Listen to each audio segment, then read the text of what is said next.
but first we are going to go ahead and get started with our lovely foghorn.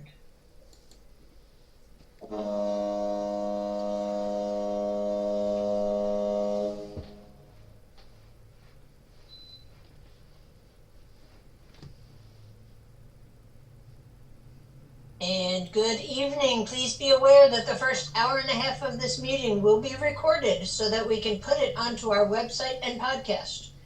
We record in audio only. Feel free to use the podcast on our website along with your big book as a resource if you missed the study portion of the meeting. The study portion is also listed on the website so you can follow along. In accordance with our group conscience, in October of 2023, we will also be posting our podcast on YouTube, also in audio only. We feel this is an effective way to carry our message to those seeking recovery in Alcoholics Anonymous. Tonight's recap will be starting on page 35 with the line, "Our first example," and end on page 37, "Be called anything else." And our study tonight will start on page 37, "You may think," and end on page 39, "Let's look at another illustration." And are there any announcements tonight? And I know Molly has one. I do. I became a grandmother at 12:07 a.m. on the 17th of this month. He is a whopping baby boy. His name is Oliver Holden Stone, 7 pounds, 12 ounces, and he is already my pride and joy. I'm in love. Congratulations, Grandma. Thank you. Congratulations, Molly. Hi, family. My name is Jamie. Very grateful. Jamie, if you're talking, you're muted. Yeah, I was. Hey, it's okay. I'm sitting with all of my friends and talking to myself. Good evening, family. My name is Jamie. Very grateful, recovered alcoholic. Next week, Pickle Chips will be coming in as into the 13-week rotation. I will be gone. So when she comes in, please, everybody, give her a warm welcome, and y'all know how to do this meeting, so I'm sure you'll make it easy on her. Also, on Monday, March 4th at 6:30 p.m. Central Time, right here in this room, we will be having our 4-step workshop this month. And for those of you who need to do a 4-step, who work with others, who need to take a look at step 4 a little closer, who want more information on step 4, by all means, please come and join us. It is an incredibly valuable resource. And also on March 18th at 6:30 in this room, we will have our quarterly group conscience before we go into second quarter assembly. And the importance of all of this is where we do the business of this group. It's where we vote on matters affecting this group and what I take to assembly to help represent this group as a whole, which eventually goes on to the New York level through the service structure. So that being said, if you're new to us and you like what we have to offer, you are more than welcome to become a home group member in this group if you like. And all you have to do is send Trish your email address and we will get you added to it. Your email address and your sobriety date, phone number is the only thing that it requires. And we'd love to have you participate. So thank you very much. And guess what? I'm still Jamie. I'm still an alcoholic, and good evening. I'm a grateful recovered alcoholic. Welcome to the Lppbbsg Primary Purpose Big Book Study Group. To prepare for our Big Book study, let's get focused by having a 3-minute moment of silent meditation, which really isn't silent since we have the monks doing the monk thing, followed by our family's fog light prayer. And I'm a recovered alcoholic. My name is Trish. Thanks for joining us tonight. We're going to start the meditation in a minute, so please take a moment to get situated. Please be aware of background noises when you are unmuted and sharing, as to not distract others or yourself. We suggest that we all observe proper Zoom etiquette. If you wouldn't do it in a live meeting, please don't do it here. And just a friendly reminder that absence of profanity offends no one. Please keep yourself muted during someone else's share, and we will call on you in the order that hands are raised. From the foreword to the first edition of Alcoholics Anonymous. We of Alcoholics Anonymous are many thousands of men and women who have recovered from a seemingly hopeless state of mind and body. To show other alcoholics precisely how we have recovered is the main purpose of this book and of this group. For the meditation, some suggestions are: focus on your breath and posture, breathe in God, and breathe out self. Take this time to reconnect with God and let the craziness of the day drift away, and ask God to help you focus on the study. And now let's bring those cute little monks in to do what those monks do, and enjoy your time with God, folks.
And for those of you who wish, please join us in our family's fog light prayer.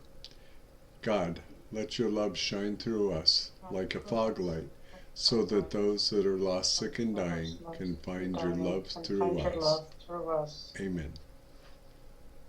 And let's have our secretary's report. Come on in, Molly.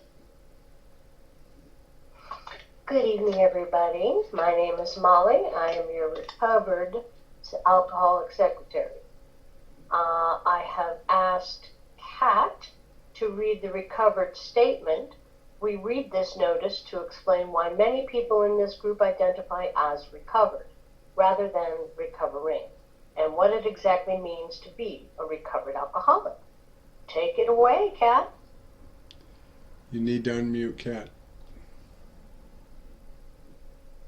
And thank you. Hi, I'm Kat. I'm an alcoholic. Recovered. We are not cured of alcoholism. Recovered, but not cured. This presents a conflict to some alcoholics. If we were cured, we would be able to drink responsibly. No, we are not cured. The allergic reaction to alcohol will remain with us for a lifetime, but we have been restored to sanity. That was the problem. The main problem of the alcoholic centers in his mind rather than in the body. Page 23. We are now sane where alcohol is concerned. Consequently, we have recovered. Thank you very much, Kat. Thank you for joining us tonight. We meet every Tuesday starting at 5:30 p.m. Central Time with the Gerbil Fellowship Cage, where we enter for an hour, chatter for an hour before the start of the meeting. Feel free to bring side dishes to share with the buzzards. Our Big Book study starts promptly at 6:30 p.m. Central Time, and we ask that you be courteous and ready to begin at the sound of the foghorn. We take our Big Book study seriously. Because of this, chat will be disabled during the study. In the 1940s, when the only elements to sobriety were God, a big book, and one recovered alcoholic working with an untreated alcoholic, success rate was as follows. From the foreword to the second edition of Alcoholics Anonymous, page XX. Of alcoholics who came to AA and really tried, 50% got sober at once and remained that way. 25% sobered up after some relapse, and the remainder, those who stayed on with AA, showed improvement. Can we have a show of hands of people who are joining us for the first time? I've got the wrong view on to see who you are. I don't see any. Okay. Well, welcome back then to everybody. And then the recovered alcoholics. These are your potential sponsors. Is anyone celebrating a milestone this week? I know of one. Don't see a hand. I've got 2 months. I'm counting days. Are you talking about? Trisha's working on it. Okay. Hi, I'm Kat. I'm an alcoholic. Today is my first sober day in several years. I'm coming back. Welcome, Right welcome. on, Kat. And there's Welcome home, baby. Welcome. We're so glad you're here. Wow. Congratulations. And Trish, Thank you. It's good to be back. I don't know if you caught it, but Lisa has 2 months. 2 months. Woo. Congratulations, Lisa. Thank you. That was a few days back, but thank you. No, I didn't get All right. it, but I do now. Thank you. Congratulations, Lisa. All right. If you should require a big book of your own, we have large print editions available that can be sent to you by buzzard mail. Delivery time is questionable. Please remember to practice our 7th tradition by donating to the group address, Venmo, or PayPal posted in the chat. Our suggestion is to purchase a big book and take an untreated alcoholic through the program of recovery. Visit our website posted in chat. Thank you, and next week we're turning it over. So thank you so much for letting me do service. I'm sorry I wasn't here the last couple of weeks, but you now know why. Love you all. Mwah. Absolutely. Thank you, Molly. And Molly, thank you so much for your service. And yes, we will have a new secretary coming in for 13 weeks next week. So we look forward to that. From Chapter 2, There is a Solution. The tremendous fact for every one of us is that we have discovered a common solution. We have a way out on which we can absolutely agree and upon which we can join in brotherly and harmonious action. This is the great news this book carries to those who suffer from alcoholism. This is an open meeting, and as such, all who have an interest in alcoholism and our program of recovery are welcome.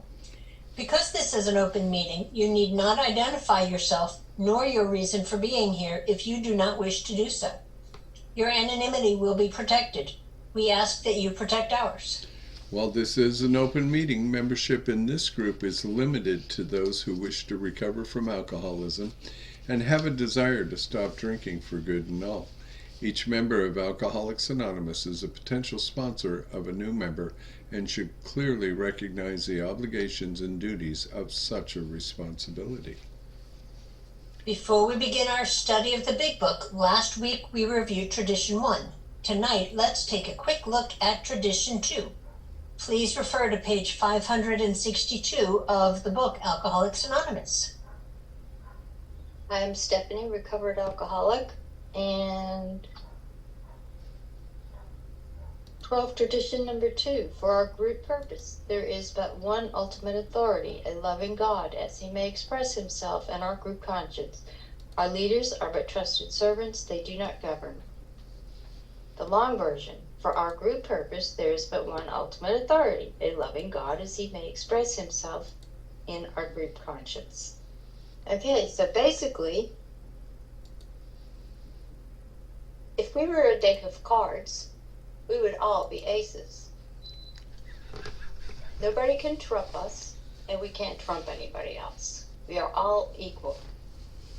It doesn't matter if you've got 24 days, it doesn't matter if you've got 20 minutes, it doesn't matter if you've got 30 years. We're all on the same level. Now, sometimes you hear people say there are no leaders in AA, but we do have leaders. They just can't govern. We have people like Jamie, who's our representative. We have the secretary. We have, we may perceive a leader as somebody that's been in the program a long time and has so much wisdom and knowledge of AA, but they don't have authority over us. We are democracy. Unlike our voting system in the US here, majority rules. If there's something to be changed, we vote on it. So I think that's it in a nutshell. We are all equal. That's it. Thank you. Outstanding, Stephanie. Perfect. Thank you so much for being of service. And Stephanie will have one more week to go next week, and then William will rotate in as a traditionalist after that. It is always a joy to have this spirit of rotation, and if you'd like to be in service of this group, this is just one of those simple ways to do that. And now it's time for our weekly segment of That Ain't in the Book. We hear a lot of stuff said in meetings that can't be reconciled with the program as described in the Big Book of Alcoholics Anonymous. And what follows is what the Big Book actually has to say about it. Here's one of those things that we hear in meetings. There are no musts in the book. And Kenny is going to come in and tell us tonight what the book says, and we're almost done with the musts. It's been a long list. Kenny's going to tell us on page 146 in the 4th paragraph what the book has to say on that. For he knows he must be honest if he would live at all. Thank you so much for your service, Kenny. As we study, please make use of the pens, highlighters, and rulers so that you can share this experience with another alcoholic. Boy, I was a little slow on the grab of my pen container. In order for us to stay focused as we study the Big Book, we use the Big Book study guide prepared by Joe, Charlie, and Krusty Cliff of the Dallas Primary Purpose Group. Tonight we're going to start our recap on page 35, which will be read tonight by Lisa, followed by our study portion, read by Nancy. After the page is read, we will ask questions from the imaginary podium, starting back where Nancy starts the study portion tonight. The answers will be one sentence unless otherwise specified, and multi-part questions are simply one-sentence answers split up by commas, semicolons, hyphens, and other fun bits of punctuation. Basically in English, what that means is we're going to read the material once through, and then dissect the information a second time through the question and answer format. Notice how the language in the questions gives us a new light in which to consider the study material. This is important because hearing the question and rereading the content offers a definite way of comprehending the material covered. After we have completed the study, we open up for comment, questions, and observations based on what we just read. And if you have had spiritual experiences with this information, by all means, please raise your hand and share. Please keep your share on topic and under 5 minutes. At the 5-minute mark, you'll hear a timer. Tricia will hold up a cute little dog. I'll hold up a cute little dog. Buzzards might come flying across my head. Who knows what we are liable to do to let you know that your time is up. However, Big Book study is not therapy. Should you begin sharing on topics which are more appropriately discussed in a different setting, for example, with a sponsor, please do not be offended when we cut that conversation short and send the buzzards nipping at your heels. For that purpose, we have fellowship meetings before and after our study time. You can never go wrong by commenting on the pages studied, which brings us to the words of one of the co-founders of Alcoholics Anonymous. Sobriety, freedom from alcohol, through the teaching and practice of the 12 steps, is the sole purpose of any Alcoholics Anonymous group. So before we get started, let's take a look at how we arrived at this point. We didn't just randomly open the book tonight and say, let's study page 37. This meeting started back in January of 2020 as an in-person meeting in Jamie's house. And then, like so many other meetings, shut down for a little while because of COVID. It started back up again as hybrid, and now it's a Zoom-only meeting. It's a 94-week study, and we start on the title page with our first promise. How many thousands of men and women have recovered from alcoholism? And then we look through the table of contents, and each and every page we read and study line by line, from the preface, starting on page XI, all the way to page 164. And then we also read through Dr. Bob's story, 2 weeks on the traditions, and 3 times during our study, we stop and visit the spiritual experience, Appendix 2, but then on week 94, we also do the spiritual experience again as a week all on its own, because, there's a lot of important stuff in there. And then when we get to the end, we go back to the beginning and we start all over. So we're in our 4th year, we're in our 3rd season going through the book, and we are on week number 26 right now. So we've got a long way to go, but we've got a whole lot of learning to do while we do it. Let me catch my breath here for a second. Okay, thank you. I needed that pause. I just got shocked, but that's okay. I needed that pause. Before we begin the recap, we will need 5 or 6 virtual hands raised for those of you who would like to be answer readers out of the book. And again, we will ask the questions. You won't see them. Don't search for them in your book, because there ain't no way, no how you will ever find them. However, the answers will be line by line coming out of the book. And who was doing recap? And Lisa, come on in and Lisa, read the recap, welcome. please. Hi everyone, I'm Lisa, I'm an alcoholic. Our first example is a friend we shall call Jim. This man has a charming wife and family. He inherited a lucrative automobile agency. He had a commendable World War record. He is a good salesman. Everybody likes him. He is an intelligent man, normal so far as we can see, except for a nervous disposition. He did no drinking until he was 35. In a few years, he became so violent when intoxicated that he had to be committed. On leaving the asylum, he came into contact with us. We told him what we knew of alcoholism and the answer we had found. He made a beginning. His family was reassembled, and he began to work as a salesman for the business he had lost through drinking. All went well for a time, but he failed to enlarge his spiritual life. To his consternation, he found himself drunk half a dozen times in rapid succession. On each of these occasions, we worked with him, reviewing carefully what had happened. He agreed he was a real alcoholic and in serious condition. He knew he faced another trip to the asylum if he kept on.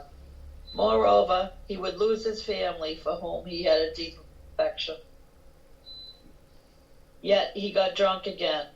We asked him to tell us exactly how it happened. This is his story. I came to work on Tuesday morning. I remember I felt irritated that I had to be a salesman for a concern I once owned. I had a few words with the boss, but nothing serious. Then I decided to drive into the country and see one of my prospects for a car. On the way, I felt hungry, so I stopped at a roadside place where they have a bar. I had no intention of drinking. I just thought I would get a sandwich. I also had the notion that I might find a customer for a car at this place, which was familiar, for I had been going to it for years. I had eaten there many times during the months I was sober. I sat down at a table and ordered a sandwich and a glass of milk. Still no thought of drinking. I ordered another sandwich and decided to have another glass of milk. Suddenly, the thought crossed my mind that if I were to put an ounce of whiskey in my milk, it couldn't hurt me on a full stomach. I ordered a whiskey and put it into the milk. I vaguely sensed I was not being any too smart, but felt reassured as I was taking the whiskey on a full stomach. The experiment went so well that I ordered another whiskey and put it into more milk. That didn't seem to bother me, so I tried another. Thus started one more journey to the asylum for Jim. Here was the threat of commitment, the loss of family and position, to say nothing of that intense mental and physical suffering which drinking always caused him.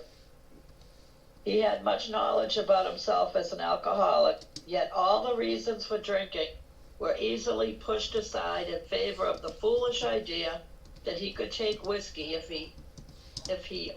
only he mixed it with milk. Whatever the precise definition of the word may be, we call this plain insanity. How can such a lack of proportion of the ability to think straight be called anything else? Thank you, Lisa. We've got 4 hands up right now. Smiley, your hand was up and then it went back down. I'm not down. Okay. So we could use one more. If not, we'll make do with 4. Trish, I can do it. Oh, I didn't know how to raise my hand. Trish, would you explain how to raise a virtual hand while you're there? I can explain how to raise a virtual hand. On the right-hand side of your screen, there are 3 dots that say more.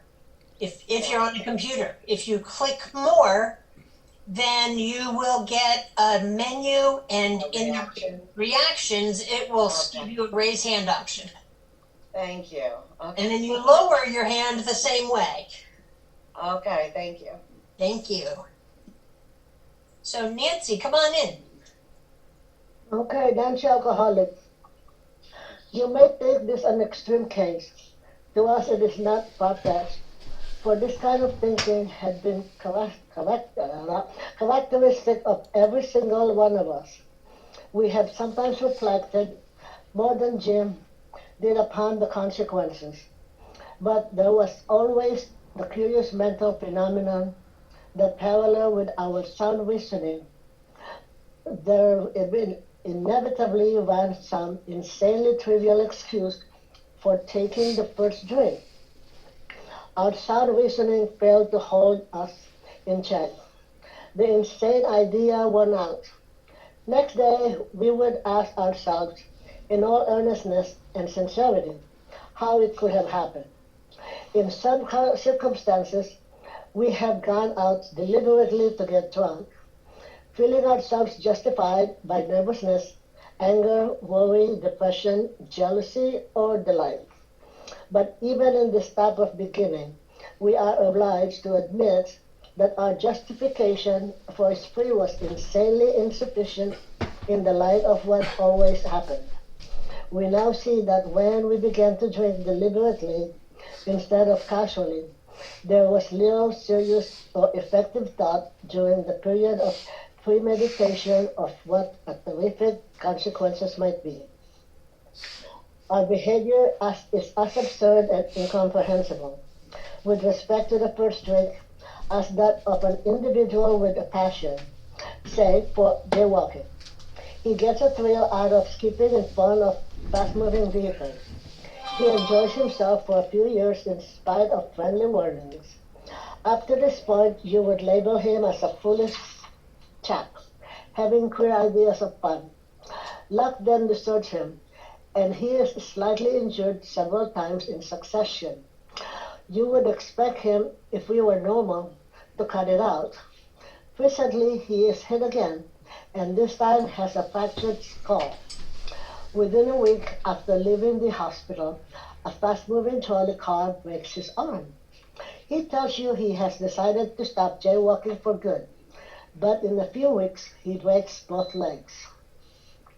On through the years, this conduct continues, accompanied by his continual promises to be careful or to keep off the streets altogether.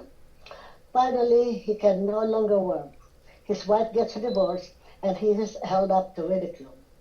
He tries every known means to get the jaywalking idea out of his head. He shuts himself up in an asylum, hoping to mend his ways. But the day he comes out, he races in front of a fire engine, which breaks his back. Such a man would be crazy, wouldn't he? You may think our illustration is too ridiculous, but is it? We who have been through the ringer have to admit if we substitute the alcoholism for jaywalking, the illustration would fit us exactly. However intelligent we may have been in other respects where alcohol has been involved, we have been strangely insane. It's strong language, but isn't it true? Some of you are thinking, yes, what you tell us is true, but it doesn't fully apply. We admit we have some of these symptoms, but we have not gone to the extremes you fellows did. Nor are we likely to, for we understand ourselves so well after what you have told us that such things cannot happen again. We have not lost everything in life through drinking, and we certainly did not intend to.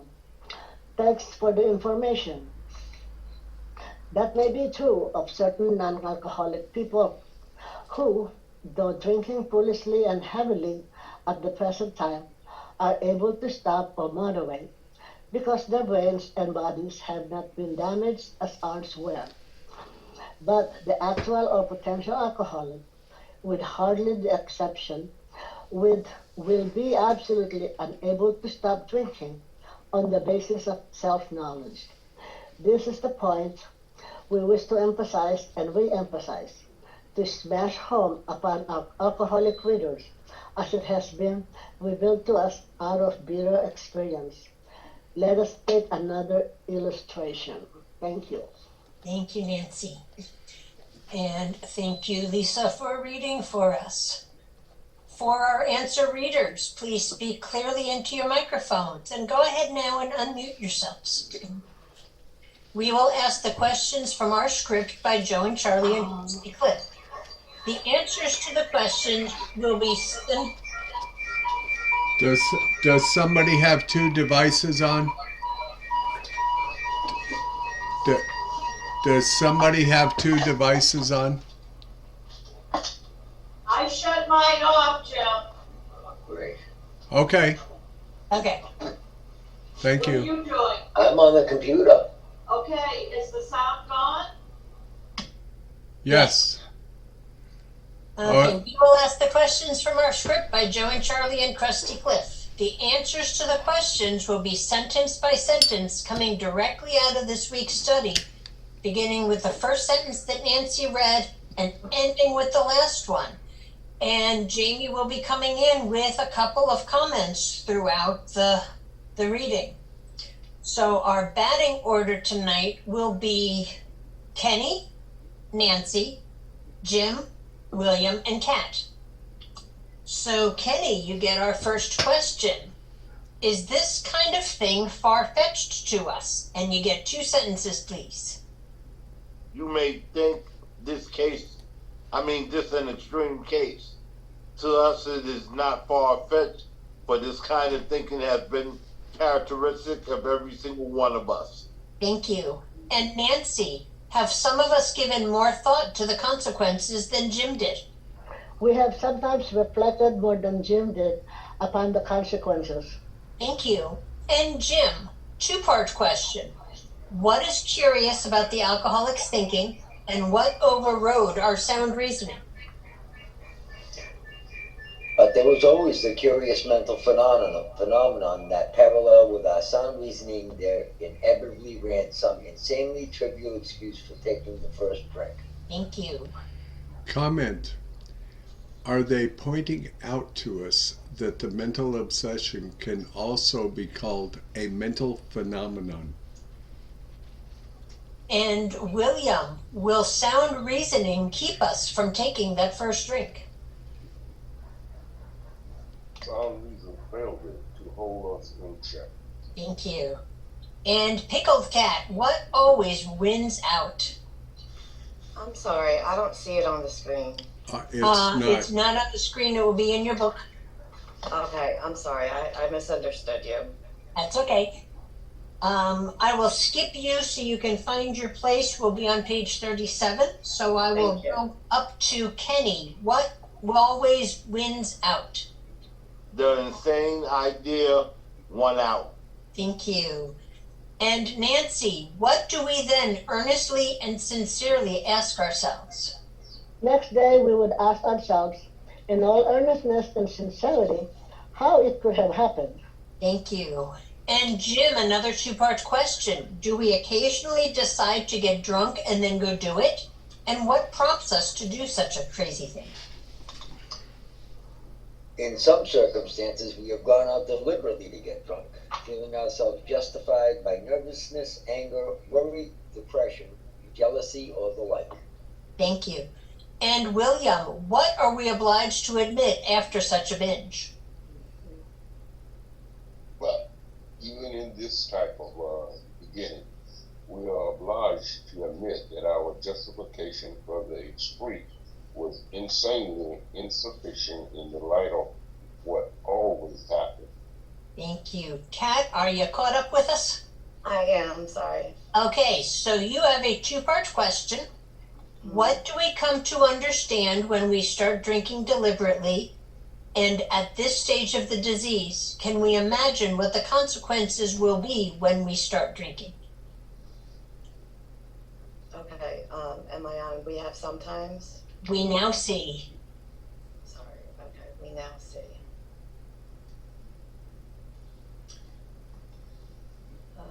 I apologize.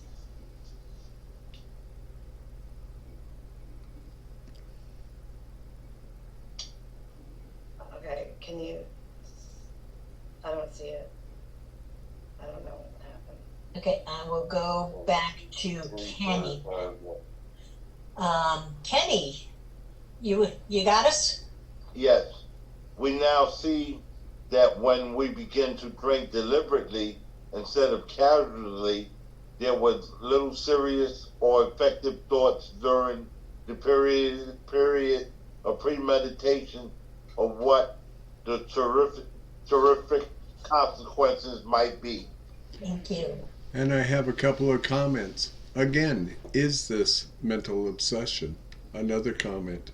As we studied the story of the jaywalker, look for the similarities between that crazy fool and us, the chronic alcoholic. Thank you, Jamie. And Nancy, to whom do the first 100 compare our behavior? Our behavior is as absurd and incomprehensible with respect to the first drink as that of an individual with a passion, say, for jaywalking. Thank you. And Jim, what really thrilled this guy? Well, he gets a thrill out of skipping in front of fast-moving vehicles. Thank you. And William, you get a two-part question. Was he having fun? And did his actions bother his friends? He enjoyed himself for a few years in spite of his friendly warning. Comment, did your drinking bother your friends? And Kat, I apologize. We're on page 37, not 38, so that may be why you were having trouble finding it. Okay. So I'm going to skip you one more time. Bottom of the page, so you can catch up, and then you should be good for next rotation. Yes. So Kenny, how did folks label him? Up to this point, you would label him as a foolish chap having a clear idea of fun. Thank you. And we're now flipping to the first sentence on page 38. And Nancy, your question is, what happened to him when his luck ran out? Luck then deserts him, and he is slightly injured several times in succession. Thank you. And Jim, if he were normal, what would he have done at this point? You would expect him, if he were normal, to cut it out. Thank you. Comment, if you were a normal person, what would you have done when your drinking started causing you problems? And William, but since he apparently was not normal, what happened to him next? Oh, I don't want to hear that. Brother is it again. And this time has a fractious skull. Thank you. And Pickled Cat, coming to you within a week, what happened? Within a week after leaving the hospital, a fast-moving trolley car breaks his arm. Thank you. And Kenny, with that piece of bad luck, what did he decide to do? And stop reading at the comma, please. He tells you he has decided to stop jaywalking for good. Thank you. I have a comment. After some pretty tragic consequences resulting from your drinking, what did you decide to do? And Kenny, I'm going to come back to you to finish up the sentence. But your question is, what were the consequences of his inability to manage that decision to quit for good and all? But in a few weeks, he breaks both He legs. Yeah. Oh, No. There were two commas in that sentence. Go back to he tells you. Oh, never mind. I have it twice in my script. Okay, thank you. Boy, you do. So a comment. We need to fix that, don't we? Yep. That's the first comment. The second comment is we have been the consequence. What have been the consequences of your inability to manage your decision to quit for good and all? Thank you. And Nancy, did he keep on trying to quit? On through the years, this conduct continued, accompanied by his continual promises to be careful or to keep off the streets altogether. Did you keep trying to quit? And Jim, did his problem cost him his job? And please stop at the comma. Finally, he can no longer work. And the rest of that sentence is a two-part question. Did his problem cost him his wife? And did it make a fool of him? So go ahead and finish the sentence now, Jim. His wife gets a divorce and he is held up to ridicule. Thank you. And I have 3 comments to follow up on that. Did your drinking cost you a job? Did your drinking cost you some members of your family? Did your problem make a fool of you? Yeah. And William, did he try everything he could think of to quit? He tried every known means to get the jaywalking idea out of his head. Thank you. And Kat, how far did he go in trying to find a way to quit jaywalking? He shuts himself up in an asylum, hoping to mend his ways. Comment, how far have you gone to try and stay dry. Back to Kenny. What happened the day he left the security of lockup? But the day he comes out, he races in front of a fire engine, which breaks his back. Comment. Does this parallel any experience you might have had? And Nancy, what label would you and everyone else put on this guy?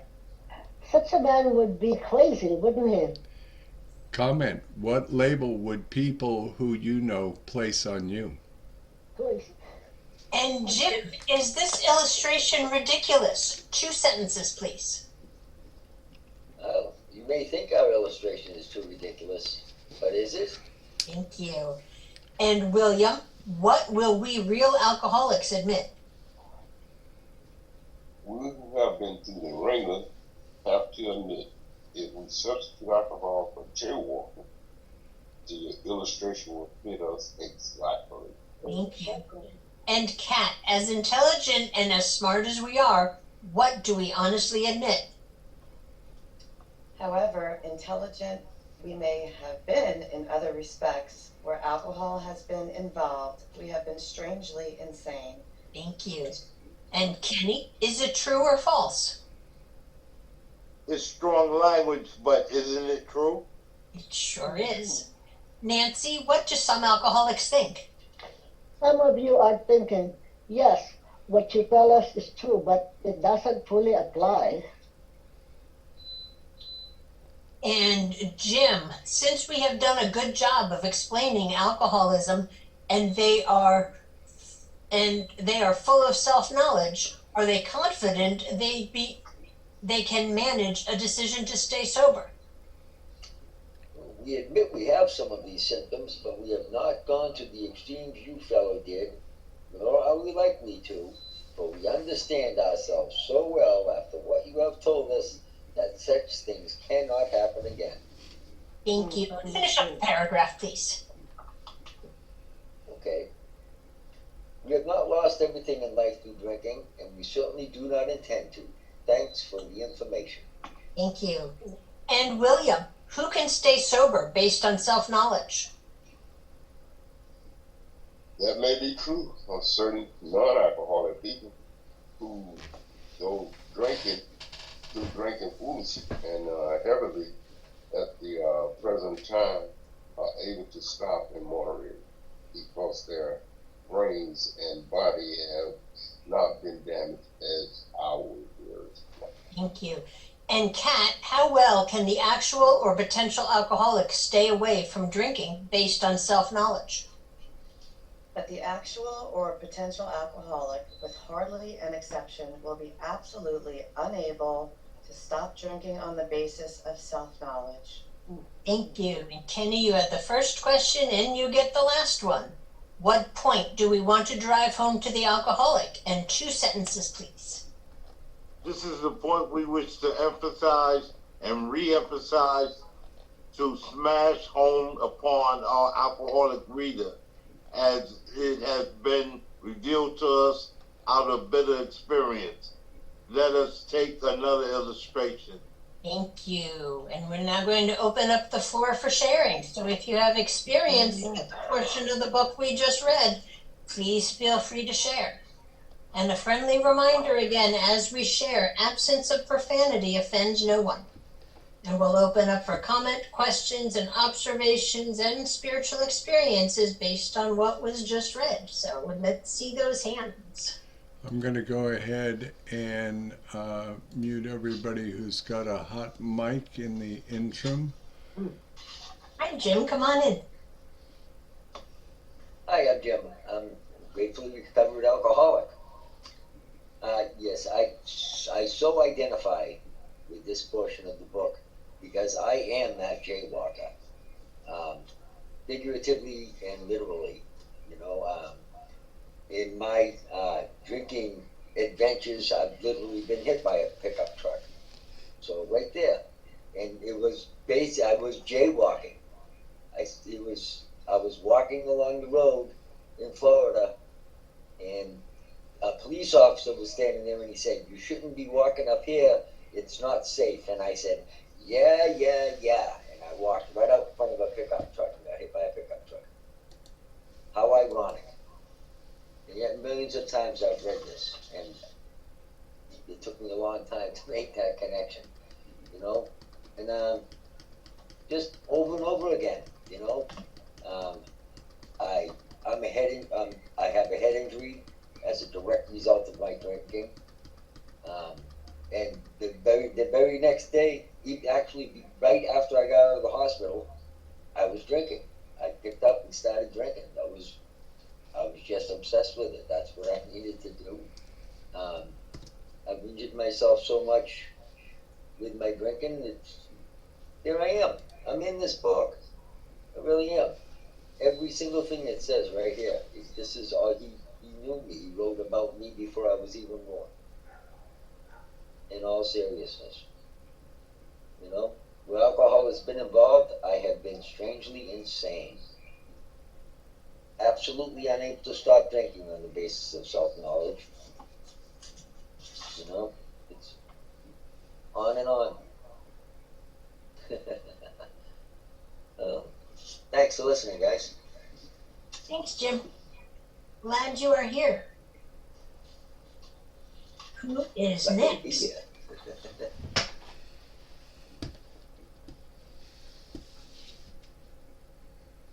Hi, Lisa. Hi, everybody. Boy, you know, I've been to meetings through the years. I always heard about the jaywalker. But, wow. That's me. That's me, too. I think of the things involving my daughter and the state and, you know, and I swore and I meant it with my whole heart. You know, I was never going to let that happen again. I could control it. I would only have one. And no, it just took over. Once I put alcohol in my mouth, that I had no control. And I am so very grateful, to find this meeting, to find you guys, and the willingness to learn and to do things different this time and let people in and, because I always picked and chose and it never worked. Now I'm doing things that are very uncomfortable. I don't like speaking. And I'm doing things different. And, I found today in-person meeting near me during the day that I went to and got just what I needed. It was a round robin, so I could open my mouth and let people know I need help. I can't do this alone anymore. It didn't work. And that's the insane thinking. That, how many times I tried to do it on my own and it didn't work. Well, this time I'm here and I'm doing things different and I love this reading. I needed this and that's it for me. Thanks. Thank you, Lisa. And no hands, so I'm going to go ahead and jump in. I'm Trish and I'm an alcoholic. And, I like the part where it talked about in some circumstances we have gone out deliberately to get drunk, feeling ourselves justified by nervousness, anger, worry, depression, jealousy, or the like. I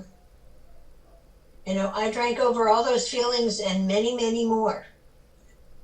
Just because you made me mad, something happened. So a lot of my drinking was drinking at people because of whatever the feeling was that went along with that. And I always felt justified for drinking.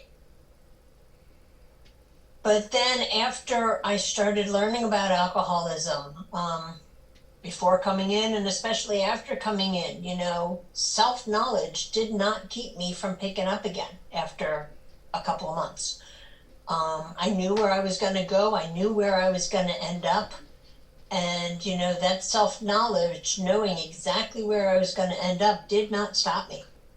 And it was the same behavior over again of something happened, I didn't like it, so I'm going to drink at you. And I was surprised that I ended up where I was. And actually, I ended up worse than I ever had before, which is exactly our disease and that progression. Knowing where I could end up and then ending up in a worse spot than I had ever been. And, insane thinking, absolutely.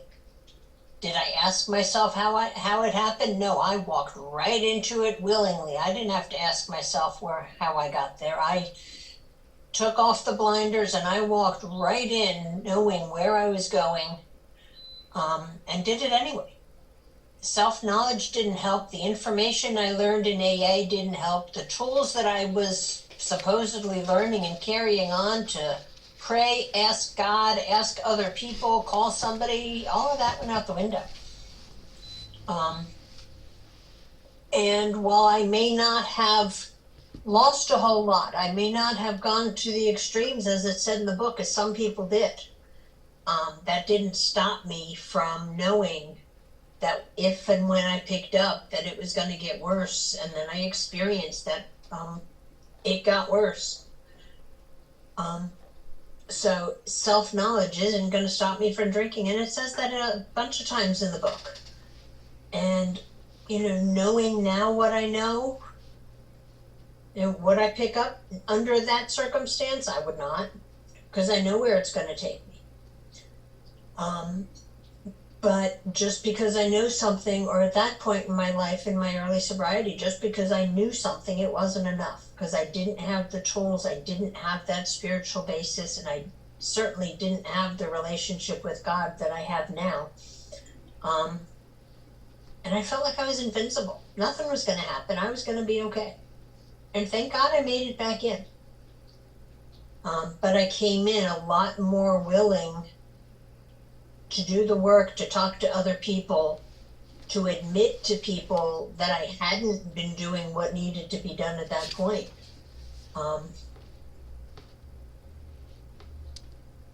And, thankfully there were people there who welcomed me back. And there are still no hands up. Hi, William. I'll jump in. My name is William Alcoholic. When we read like this, I get instant gratification, man, that I would say all this stuff I identify, and I didn't get sober right away, It took some time, but it was the simplicity of the program that got me, because I could never understand it the way I do today. As I stayed here, I began to understand it, and this part right here, boy, he said the insane next day was that?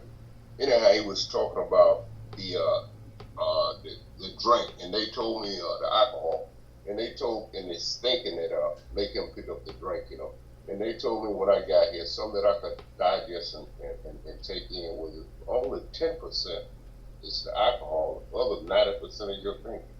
But if you if you put that 10% in you, it'll kick that 90% right down, go down 95, 100 miles an hour, going down 95, So it was that type of stuff that I began to understand when I picked up a drink, And definitely, check some off over here. Definitely the insane thought of picking up a drink, changing the colors of the drink, eating before I drank. I tried everything, and the results was always the same. While I picked it up, I was off to the races, and there was no stopping, until I was flat on my face, and the next day I began to reflect on, and I can remember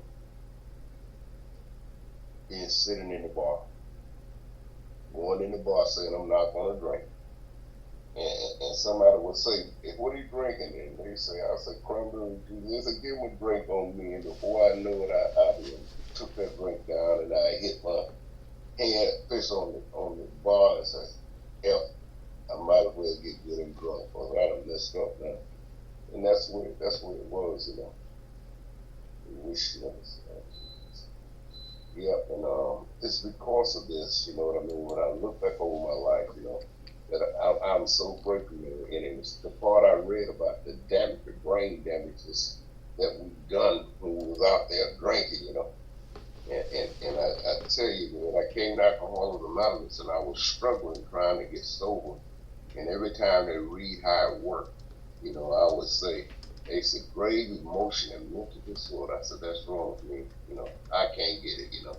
But I tell you, I underestimate the power of the program and the power of God. You know, once I began to practice the program, everything else started falling in place, you know. And it wasn't, you know, and I thank God it wasn't no instant stuff, you know. You know, it wasn't instant, you know, it was a slow recovery. And I truly believe that's why I stay here today, you know, because I know that's why I stay here. I'm like my life today, you know what I mean? I'm not trying to hurt myself. I don't want to hurt nobody else, you know what I mean? I know if any kind of emotion stuff, I have people who understand me and I come and talk to me. I don't have to go to the bar. I don't have to pick up a drink today, you know, so it's been a blessing, you know, but whenever we read this and I get a reflect on where I was at when I walked in the rooms of Alcoholics Anonymous, you know, I've never been far, you know, God always said something, I lost myself, you know, you know, the materialistic stuff because of my working habits and stuff like that. A lot of people look out for me. I can look all the way back when I was like 18, 19 years of age, how people would look out for me. Because, you know, and that's what they do, you know.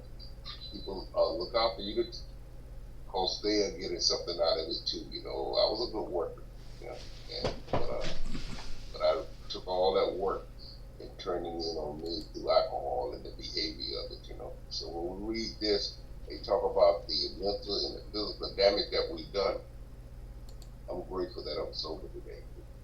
I may not be quite complete yet physically and mentally, but I'm complete enough not to pick up a drink. So thank you. A day at a time, I share it with you all, and we talk about it. So that's the good news I bring to you for me today.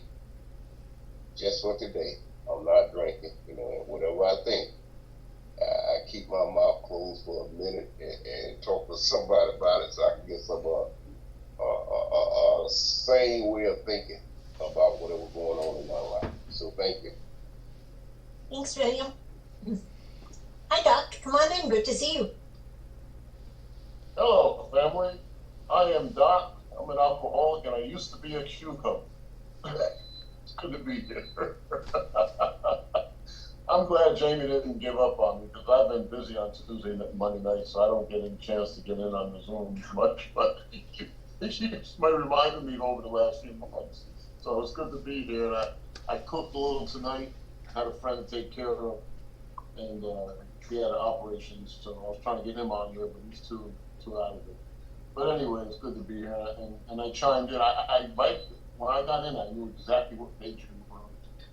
Because the Jaywalker, I mean, that's just a classic, you know, and I relate to that reading so much in the big book. Like you said, Joe and Charlie, as they talk about step 2, you know, and I relate to trying to drink different ways, but not look at my behaviors behind it until consequences arose, you know, and, you know, then I started saying, you know, was it the alcohol or was it me? You know, alcohol has always been the common denominator of all my issues, you know. Today, the common denominator of all my issues are me. You know, and that's the only difference, because I can change it then, you know, as long as I know what to change and how to change it. You know, and I also see in that reading the progression of alcoholism, you know, and the comparing, like, oh well, you know, that wasn't me. I didn't understand that I drank as much as that person. I started laughing when I read that. But I always loved this first chapter. This chapter 3 is that, and the next one is just so vital in my life. You know, Fred was quite a fellow, but I relate to it because I'm alcoholic, you know, and so every time I read it, even 36 years later, I still read it. It still hits me, you know. It's like it's amazing, you know. And I haven't been in big book study in the last 6 or 7 months, and I said, man, I gotta get back into it, you know. It brings me right back, you know, right into where I need to be. So I'm Doc. Once was a cucumber, and it's good to be here. Thanks everybody for sharing. Thank you, Doc. Always good to see you. Zoom user, come on in. Is that me? That is my name. Oh, hi everybody. I'm Danny Alcoholic, and I'm grateful for all of you tonight. I about 2 or 3 months ago, I had a year, 1 month, so many days and emotions and feelings, and today is 18 days. I wanted to check in, you know, be a part of. Trish, thanks for sharing. Not to crosstalk, but you know, you were telling my story too. I'm definitely a jaywalker. And I was in a meeting the other day, and I was saying how when I think about alcohol and drugs now, I get sick to my stomach because that's how I was in it this time around. You know, I relapsed many times in my life, but this time around, I was sick in my stomach, and it just, and I seen how my higher power worked everything out for me and stuff. Cause I definitely create problems I don't need to create. I've learned about, I'm having a struggle with my higher power right now, because I know it's a necessity for recovery, to see a God of your own understanding. But it was so drilled in me growing up in church that there is no other way but the way, and if I go against that, you know. And today I see something about the afterlife, and it really shook me up. You know, if anything, it made me more dedicated to seek a higher power of my understanding and to depend on a higher power of my understanding. Because I noticed in the program, I had to call William the other day. I said, William, you know, I get my feelings hurt in the program sometimes. In my head, I tell them, you know, don't go to meetings. You can't trust superficial people. You know, they're going to disappoint you, abandon you, hurt you and stuff. And the problem was I didn't know how to proceed with that. I didn't know how to process that. Because I had a guy at the end of an AA meeting the other day said, Danny, do you want to be cremated or buried? I said, neither one. I want to float up. Hallelujah. When's the last time, you know, I'm thinking to myself, when's the last time he said hallelujah? But, you know, I mean, knowledge, a lot of knowledge is, I don't know if it's too good or not, because I'm the kind of intelligent alcoholic. I'm very inquisitive about, I could go back to the 60s. I could go anywhere. You know, I take in a lot of information, and sometimes it's hard for me to process it all. But basically what I've come to find out that I'm blessed, and that I need to realize that something loves me, and I want to connect with that something, and also to be there for someone else eventually when I get myself together. Instead of being in self-pity, regret, remorse, and all that craziness, I'm blessed, you know. And I know I am, but sometimes I don't know. Sometimes I doubt because of my behavior, my thinking, not being a perfect human being. You know, I'll never be a perfect. And sometimes that scares me. Not that I'm trying to be better than anyone or anything, but I just want to do the next right thing. I don't want to hurt myself no more. You know, and be too smart for my own good. So the person told me that, you know, you're in a room full of sick people, and you got to learn how to have unconditional love. And I feel very fortunate to have a heart that, at the end of the day, underneath whatever I'm going through, there's a heart that's very sensitive and that loves all people. And I'm grateful for that. I think my biggest problem is learning how to direct that love toward myself and, you know, see myself in a new light. I didn't know how to receive love, accept love, and you know, feel phony when I try to give it. So thank you all for letting me share. I love you all, and y'all have a good night. Thank you, Danny. Glad you are with us tonight. Xavier, come on in. Hey, good evening, family. Xavier, recovered alcoholic. Really grateful to be here. Thank you for everyone that participated tonight. Thank you, Jamie and Trish. You guys are like the pillars, I feel like, of this meeting. And I noted it before in the comments, but my wife and I just get so much out of it. We're so, so grateful. There's a consistency, and we really are so grateful for the service that you do. Quickly, it's always amazing to, get back into step one, into reading the roots of the insanity of alcoholism and never kind of have that humility and staying grounded. I've been doing a lot of like mastermind stuff recently, like outside of AA. And there's been a lot of talk about subconscious, and over 95% of our brain is like the subconscious deciding what we're going to do. Our consciousness actually determines very little of what we do throughout the day, and where that comes from, and the intricacies of that. And what that reminds me of is my disease. My disease also determines what I'm going to do. And if it's untreated alcoholism, what eventually happens is I drink. Even if I don't want to, I have that, what they call like an obsession in the mind. And I really, really relate to that. Sorry about the background noise. Like the insanity of, the analogy of, walking in front of a car. Like that totally makes sense because that's literally insane. And I know I relate to that. And I've done so many things. I've done so many similar things in my life where I've done just the most asinine, insane things just to get one more drink. Like, I don't care what the cost is. There's 0.0 logic to it. And the reality is, whatever part of my brain that's much smarter than me is telling me to do, I'm eventually going to do it. And what really helped me, and I think a game changer, is someone broke it down and said, okay, here's my willpower. My disease is higher and stronger than my willpower. It always will be. It's just a lot smarter and a lot stronger. And the only thing that's stronger than obsession is a higher power. So if I focus all my energy on doing step work and doing recovery and doing things it says in the book to have a connection with a higher power, and that for me was like a game changer because I can quit beating myself up for drinking and I can stay hyper focused on taking specific actions daily. So I have a connection with a higher power so I don't have to drink as a side result. So like, that was really, really important for me to see that change. But when I hear these stories, it always brings me back to this insanity and how this disease is so much smarter and stronger than I am. Lastly, this same amazing, whatever the higher power is that allows me to not drink one day at a time and it helps me get recovered is the same power that's helping me in every aspect of my life. And it's a really fun journey. But none of it exists without you guys, and none of it exists without Alcoholics Anonymous. So this is the most. So that's all I got. Pass. Thanks for letting me share. Thanks, Xavier. Jamie? Good evening, family. My name is Jamie, very grateful, recovered alcoholic, and let me get back to the reading.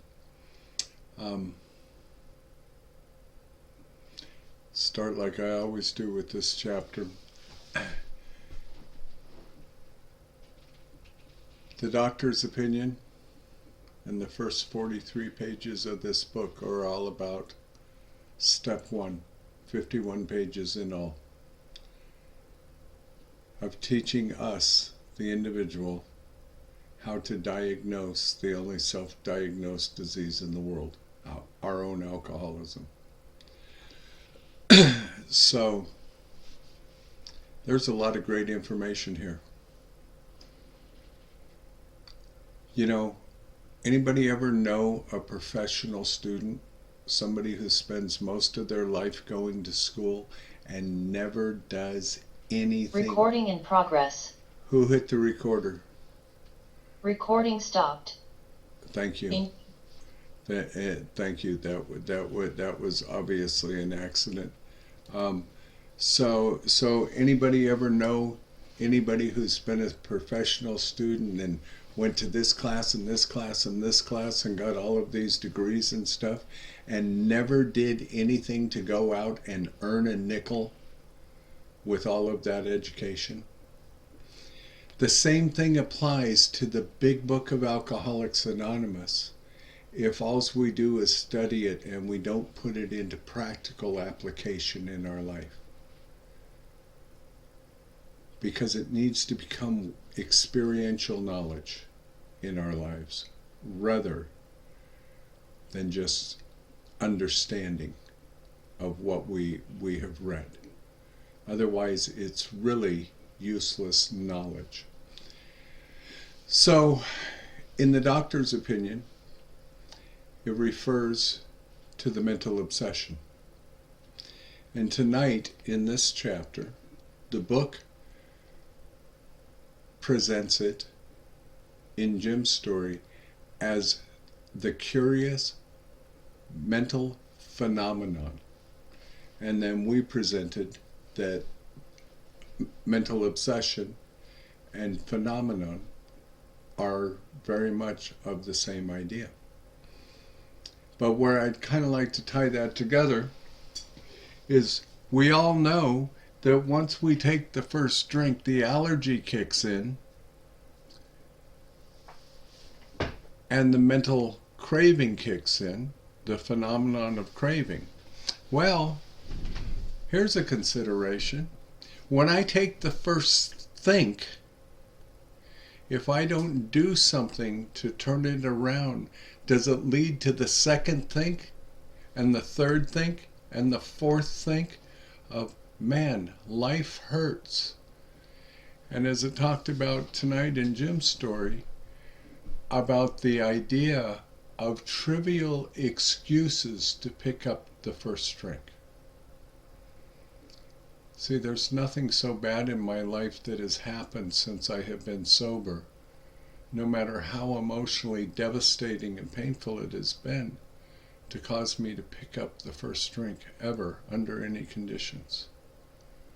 That includes new life coming into the world, lives of people that I love leaving the world, loss of jobs, loss of court battles. Doesn't matter what it is, there has been nothing sufficient enough for me to pick up the first drink. But I have to be very careful with that mental phenomenon or obsession, because if not, and I let it rest there too long, I'm in trouble. I'm not responsible for the first thought that comes into my head, but if I'm still thinking about it 15 minutes later, I am. I'm absolutely responsible for it. And if I don't do something to turn it around, it is going to take power in my life, and it will control and it will dominate all of my thoughts. You know, and then as it says right here in tonight's reading, our sound reasoning failed to hold us in check and the insane idea won out. You know, and then we get to the jaywalker, and God, I love the jaywalker, and I'm curious if the fireman's ever had a jaywalker run out in front of his truck. He's nodding his head yes. So you know, the thing about it is there again, while it might sound like a ridiculous story, if we apply it to drinking, it absolutely fits. Here's what I know for sure and for certain. All of this is the discovery of step one in my life. And when I get, and we're going to finish it next week, but when I get to page 44 of the book, there's two statements that I turn into questions in the first person. If when I am drinking, I have no control, or I can't stop on my own, or I have no control over the amount I take, I definitely am an alcoholic. I need to get my butt off the fence with deliberations about step one and move on to the rest of the program. I just want to touch on something real quick to help Danny out. The way our third step is written,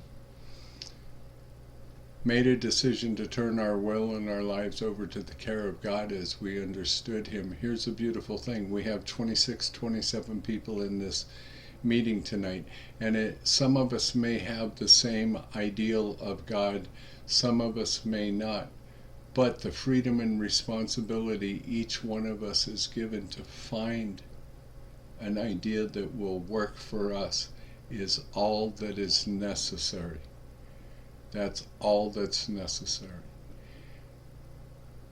Your God doesn't have to look like mine or anybody else's in this room, as long as it is what will work for you. And I can promise anyone who is new, from the day you come to Alcoholics Anonymous, if you stay, that ideal will change with time, again and again and again. And today that God has become the God of my experience rather than the God of my understanding. Thank you. Grateful you are all here. And I'll pass it to Tennessee Mike.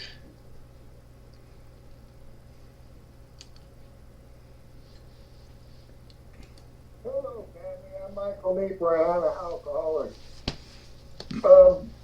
I really enjoyed this reading. This is one of my favorite, well, the whole damn book is my favorite, not the first 103 pages. I've gone to meetings that they say the program of Alcoholics Anonymous is in the first 103 pages of the big book. They don't want to include the family afterwards and all that stuff. My viewpoint on that is the whole damn book is the program of Alcoholics Anonymous. But anyhow, that's not what we're talking about tonight. You know, when I got my first drunk driving, I was 23 years old. And in California at that time, they sent you to drink and driving school. It's a place that you can go that they teach you how to drink and drive, right?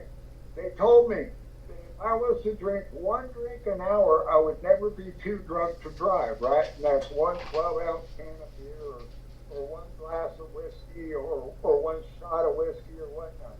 Man, oh man, I failed that test miserably. I couldn't do it. I couldn't do it. What in order? I couldn't go through it. So I think I was alcoholic long before I came in. They also, I remember them saying one thing in the class. You don't have a problem with anything you do until it creates problems. So, you know, fast forward 10 years later, I come stumbling into the rooms of Alcoholics Anonymous, tore up from the floor up, and I heard the message and I stuck around. You know, I don't know, that reading is it's just phenomenal. And then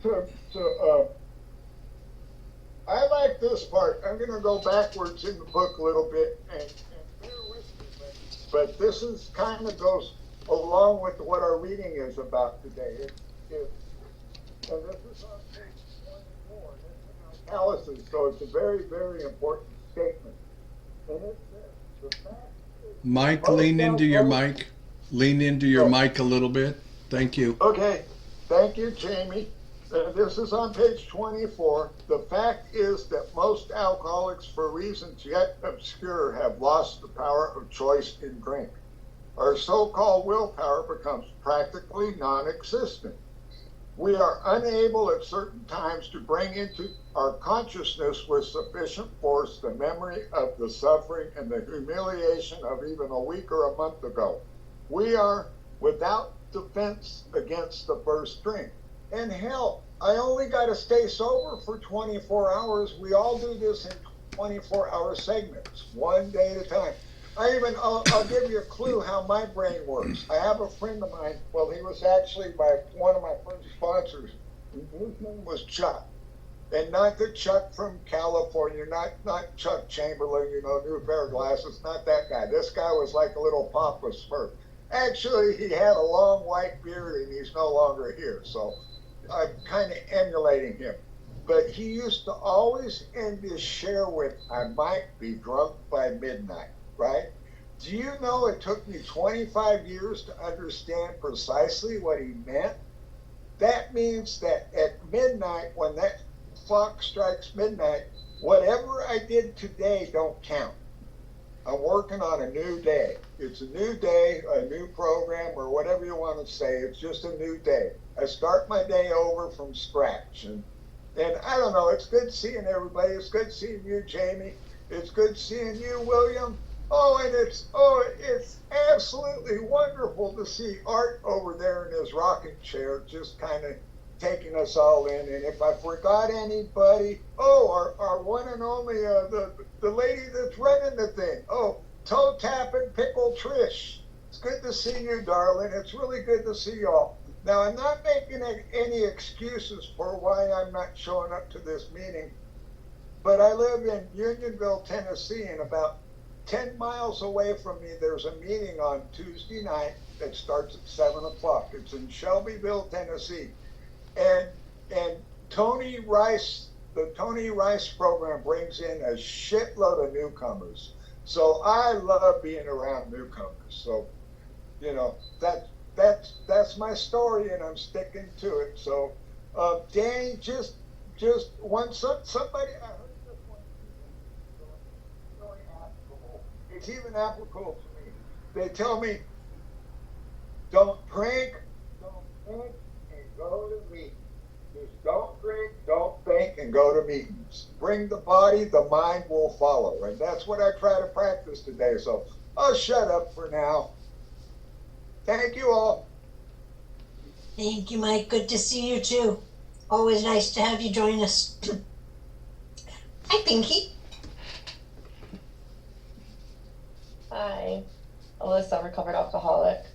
I don't know. I'm really intimidated right now. I feel like I should put cotton in my mouth and just sit back and listen. Because I'm sure that with, I know what's in my sponsorship line as far as sobriety, quality sobriety. So yeah, I feel like I'm among, I don't know. But hey, I'm being honest, right? So there we go. That's where I'm at now on what we just read. Because this is, like I said last week, the first time I've been able to study this chapter in our 94-week session. And so the first one is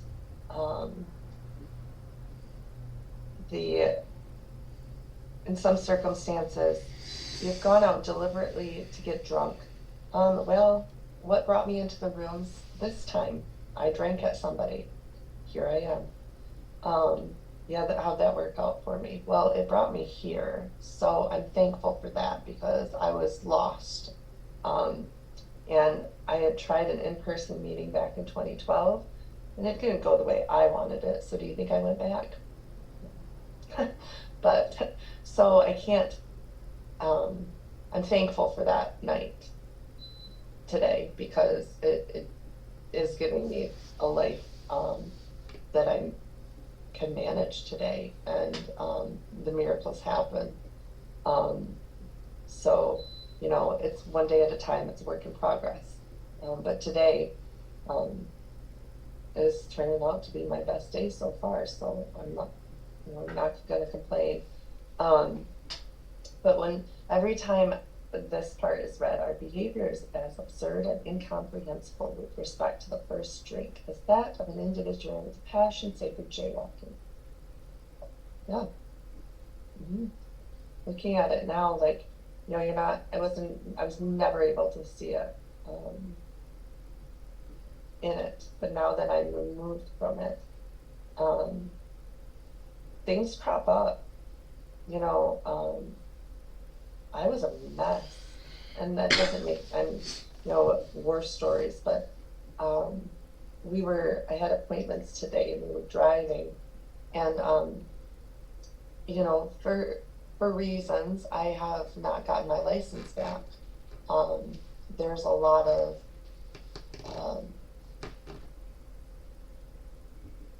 I wouldn't say, like, it's not that I'm afraid, but the last time I drove a vehicle was not, and I'm not drinking, so, you know, but just that experience, it's not a necessity, so I'm not, like, out doing it. But anyway, we were on the road today, and I'm like, you know, I'm good. I'm good. I don't need to be out in traffic, like, you know, driving with people. Like, my job is here. I can get around, you know, and we were down towards the city. So, you know, I was just, and I turned it into, and Josh was driving, of course I wasn't, but I'm pretty sure I said I'm thankful that I don't have to drive. Like, it's not a necessity for me at this point in my life, because at that moment I could feel that it was doing something to me, which I'm aware of that. But as I was thinking about that, you know, a situation from when I was 21 popped in my mind. And, you know, looking at the situation that brought me into this room back in 2021, I was well deserving of what I got, the consequences. Because when I was 21 should have been my first DUI. But a cop was nice and he let me call my mom because we were on the campus of MSU, and my mom came and got me. And, you know, I remember talking to this officer, not the whole conversation, but I remember saying to him, I'm going to call your boss and tell, and he's like, I'm like, why did you want, oh my goodness, you know, and there's people that don't have not yet, but I don't think that I would be where I am today if I didn't walk through every experience that I walked through. And yes, I'm thankful for that. So, you know, with that cropping back up, and it's like, today I'm not suffering the same consequences of my actions that I did when I was drinking. You know, I'm not jumping out in front of vehicles. And those vehicles were, you know, other kids' parents, my ex-husband, you know, things that I had no control over. It was like, to me, I envisioned, like an invitation to a fight. Well, it only becomes a fight if I accept the invitation. So I don't want to go live in the chaos, you know, in the turn lane, in the middle of 75. I think that's a highway that goes all the way down to Florida. But, you know, I want to be in the passenger seat, and Jesus has got this wheel, because left to my own devices, believe me, I'm good. I'm really good. Because there's still moments when, you know, those try to come back out, and my behavior is, it's just, without God, I'm sick, and it's disgusting, and, you know, and I get why we come in the meeting and we share our experience, strength, and hope, right? What it was like, what happened, and what it's like now. Well, my thinking was atrocious. My behavior was absolutely incomprehensible. Like, you know, and then I was introduced to this way of life, and I had a spiritual experience. And, you know, today I have a way out. It's 12 steps, and my hand in my higher power's hand. You know, and that's what you guys taught me. And that's why I keep coming back, because this book, every time I open it, I get to experience something different. And, you know, not in this room, because that wouldn't happen. There's in other places in AA, they like to refer to us as big book thumpers.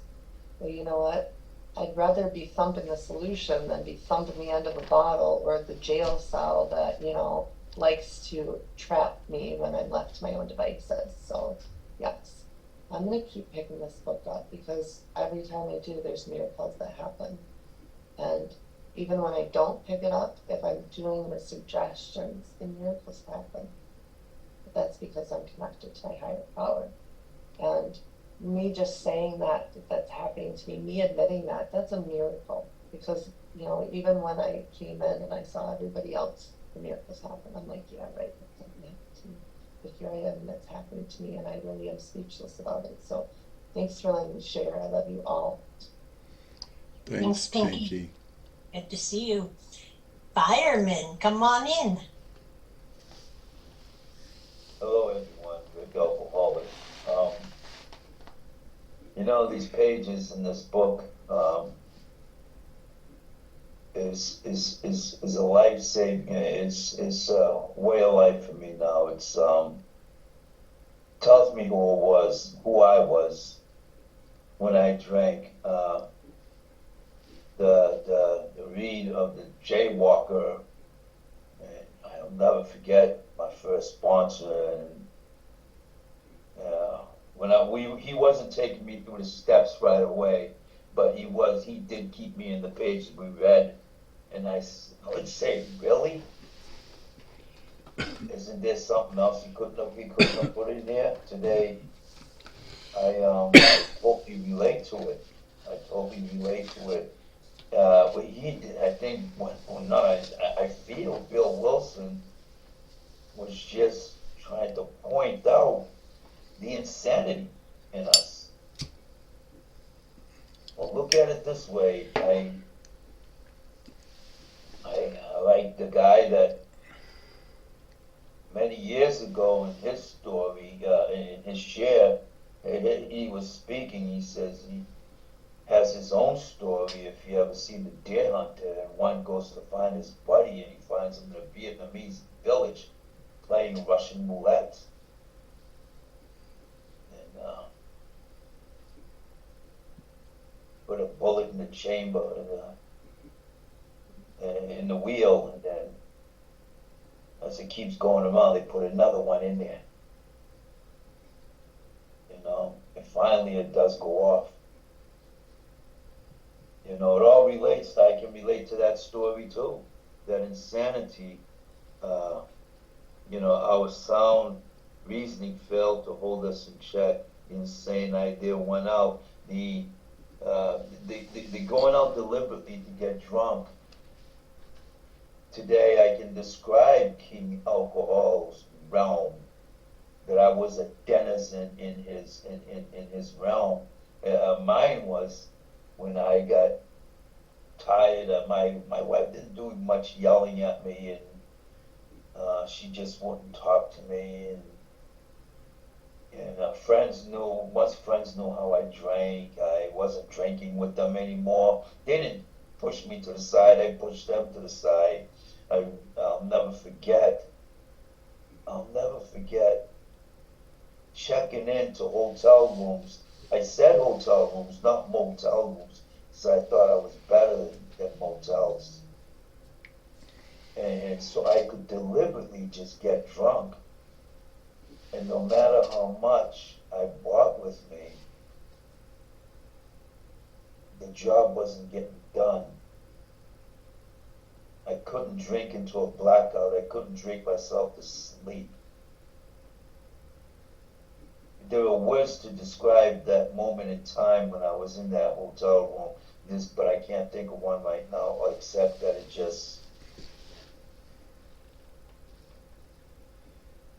sucked. I remember sitting on the edge of that bed, of them beds, and just one bottle of vodka gone and starting on another.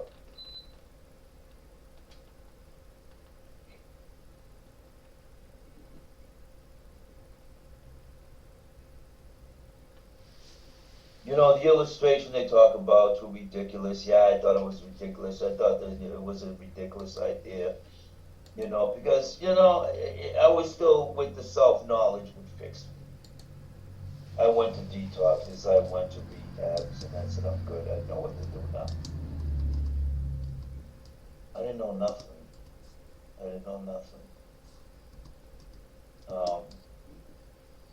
Today I'm just grateful that I make it a point to make it to this one still. And because it's because of you guys and dear friend Rick Walsh, who told me about this a number of times. I'm grateful for it. This book is, and here's what this book has done for me through you guys, and the way I keep going through it is that I'm able to take this. I was able to start a meeting at a men's sober house. They got the living quarters, and then they got a house separate on the same property. We take a meeting in there on Monday mornings, and sometimes it be 10, 20 people in there, and we don't go beyond the doctor's Dr. Bob's Nightmare, we go back to the beginning, and guys are starting to read with feeling, they're starting to share with feeling. They're feeling it. Some sit there like I'm here to pass the time. That's fine. This is what this program has given to me, to bring this, because I got a wonderful sponsor. You're still in the business of saving lives.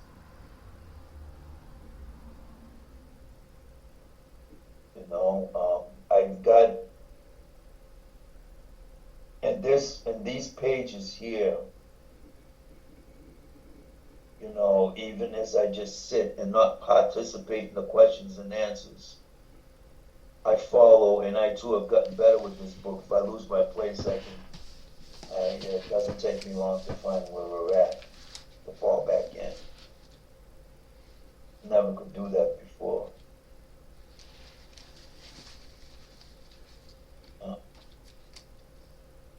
I remember, some of you are thinking, yes, what you tell us is true, but it doesn't fully apply to me.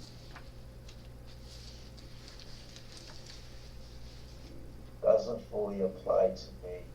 I remember being that guy.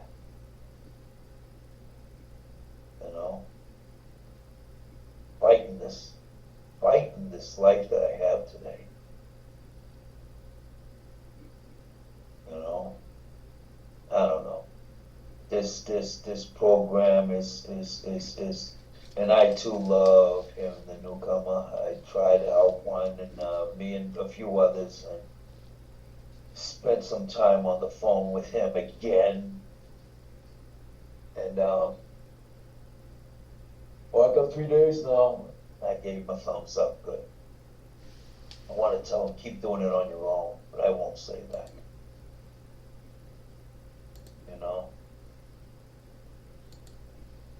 Known this man 6-7 years now.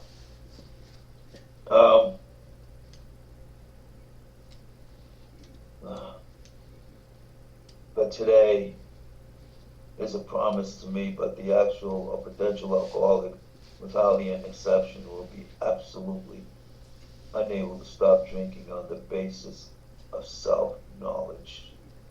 How true that is.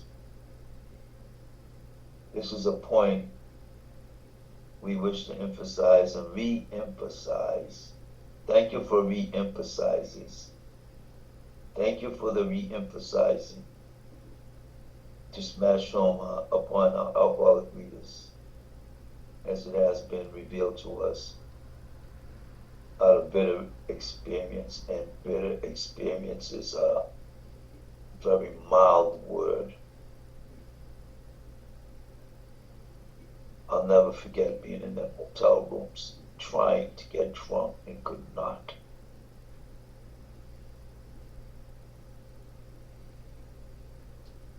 That was the hell I put myself in.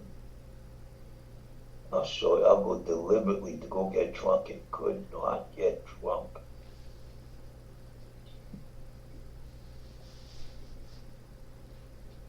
To put food in my stomach because I figured it ain't gonna hurt me. Anyways, glad I'm here. Thank you guys for this meeting, and I, after I say good morning to my higher power, the Son of God, and the Holy Family, and my family, Rick Walsh is one of the few friends I say good morning to every day. This started with him, this candle, when he would do the moment of meditation with his big book on Wednesday nights, and he would actually hold it there. So I went and got one. So, I've had this since I've known him. So thank you guys. Thank you, Rick. Always good to see you. Jamie. Just a couple of thoughts. Gonna hold you guys over for just a couple of minutes, if you don't mind. And thanks for mentioning Rick. The spirit of Rick Walsh still lives on in this meeting, and it absolutely shows. And it's part of who we are. There's a reason that we don't screen share the book on the screen, folks. And the simplicity of that is we want everybody to become in the habit of picking up the book anytime, any place. Not only reading it for themselves, but to get in the habit of sitting down and working with others in it. Because this group is all about Big Book sponsorship, which leads me to this. Pinky, we had about 14 people in your sponsorship family here tonight, and we still have 9. And that's incredible. And those of you who know who the sponsorship line is in this family, it doesn't matter if it's your sponsor, a sister, brother sponsee, you always have support in this group. Right up to the great-great-grand sponsor sitting over there pulling on his whiskers. You know, which is a beautiful thing. You know, I have to tell you that there is no greater honor and joy than sitting down and taking other alcoholics through this work. But it's impossible for me to do that if I don't continue to stay in this work and become more familiar with it and more accustomed. In less than the last 30 days, I have had the joy and honor of taking a couple of people through this work, and they sit here sober in this room tonight. That's not because of me, but that's because of them and God. God uses each and every one of them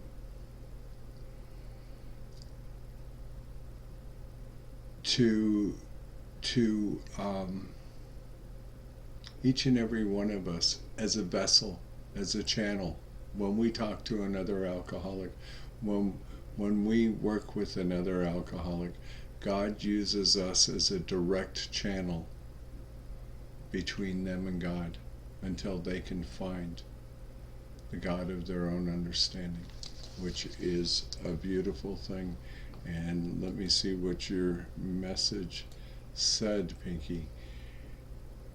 Yeah, from the line of sponsorship, to answer Pinky's question. Art is my sponsor. I am Trisha's sponsor. Trisha's Pinky's sponsor, and Stephanie's sponsor, and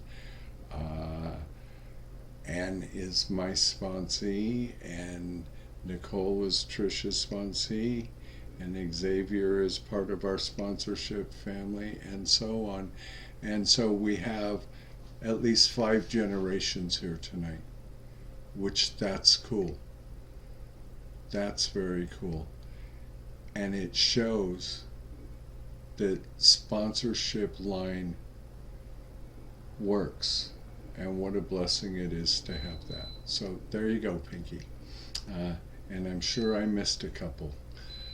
But you're all here, and that's what matters. And guess what? You will help others carry this message as well. Yeah, we see those nipples, Trish. And now it's time to read us out. And it was mentioned earlier by Mike that a lot of people believe that the program is over at page 103, and that's just not true. Because the chapter to the wives, the family afterward, and the chapter to employers is about us practicing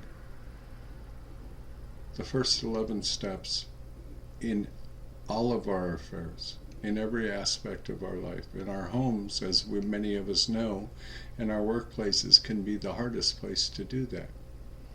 But we don't get to our 12-step prayer until we get to this page, page 164. Our book is meant to be suggestive only. We realize we know only a little. God will constantly disclose more to you and to us.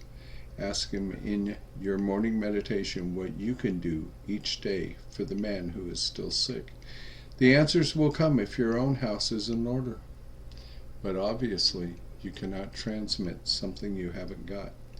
See to it that your relationship with Him is right, and great events will come to pass for you and countless others. This is the great fact for us. Abandon yourself to God as you understand God. Admit your faults to Him and to your fellows. Clear away the wreckage of your past. Give freely of what you find and join us. We shall be with you in the fellowship of the Spirit, and you will surely meet some of us as you trudge the road of happy destiny. May God bless you and keep you until then. Please come back and join us, folks. Thanks, everybody. Thanks, Jamie. And everybody else for being here tonight. It was a really good meeting. And here at Primary Purpose, we have a really special way of closing out. Since we're not in the same room and we can't stand around the table holding hands, heck, we're not even in the same time zone. We hold our hands up in the screen, and that's our way of connecting and holding hands on Zoom. And we'll go ahead and we'll take that moment of silence for those still suffering inside and outside of the rooms. Especially those who may die tonight, either because they haven't found their way to us, or because they found their way and they didn't want what we had, or they weren't ready and they left us. So moment of silence followed by the Lord's Prayer. Here's your moment.